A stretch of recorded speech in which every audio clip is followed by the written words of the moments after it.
Hello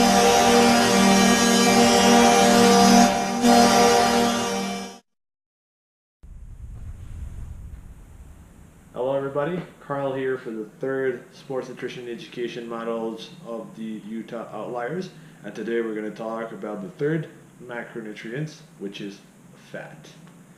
So fat is really an important source of energy, just like carb is, but to a different level. So carb is going to be involved when you're going to do a lower intensity exercise or a longer duration exercise. It also helps with insulation, protection, and shock absorption. It may also help to reduce inflammation and improve recovery, which is important for hockey players. And lastly, it's a big source of essential fatty acid and fat-soluble vitamins. So when we talk about fat-soluble vitamin, it's vitamin A, D, E, and K. A lot of foods rich in fat, so we have a lot of different types of fat, which we're going to go and talk about a little bit later in the presentation. So fat should make up for about the rest of your calories, because again we add carbs and protein, but it should account for about 20 to 35% of your calories in your diet. So there's no specific recommendation per pound of kilogram body weight compared to carbs and protein, but you want to make sure that you focus on healthy fats. So peanut butter, nuts, seed, flaxseed, olive oil, salmon, or tuna all have to be part on your top line. And you want to try to avoid baked and packaged food, creamy sauce, pastry, biscuits, and high-fat meal.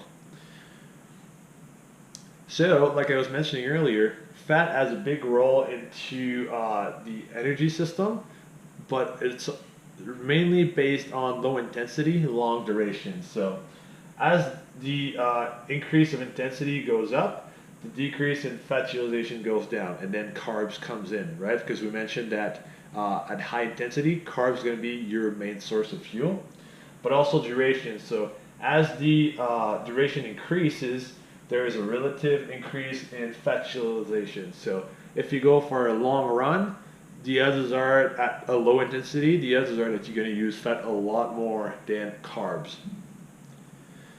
So there's different types of fat. So we have trans fats, which is basically your baked good and your packaged good, like cookies. Saturated fat usually comes from animal meat, when you're beef, chicken, pork, all these guys. And then lastly, your unsaturated fat. That can be monounsaturated and polyunsaturated fats. And again, I put the red light system here because you absolutely want to try to avoid trans fat. Saturated fat is okay, especially when you want to get protein. And then feel free to get as much as you want as far as mono and polyunsaturated fat. Maybe not as much as you want, but at least it should make up for most of the fat of your diet.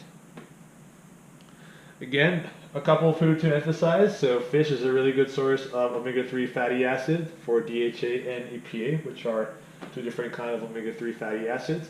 Oils are a really good source of fat as well. So we can add olive oil, canola oil, soybean, peanut, and flaxseed oil. And lastly, like I mentioned in the previous slide, nuts and seed are rich in omega-3, 6, and 9.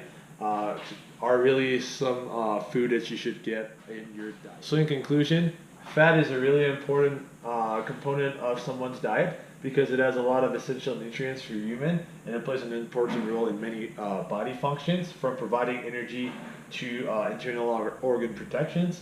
Again, it should make up from about 20 to 35% of your calories in your diet. And last but not least, not all fats are created equal, so make sure that you focus on unsaturated fat and you limit your source of saturated fat from animal source. So this is it for fat. The next module we're going to talk about is going to be hydration. So I'll see you guys on the next video. And also there's going to be handouts that are going to be related to each presentation, so make sure that if you guys want to print them out, get a hold of me so I can get those to you. Alright, thank you, and see you on the next video.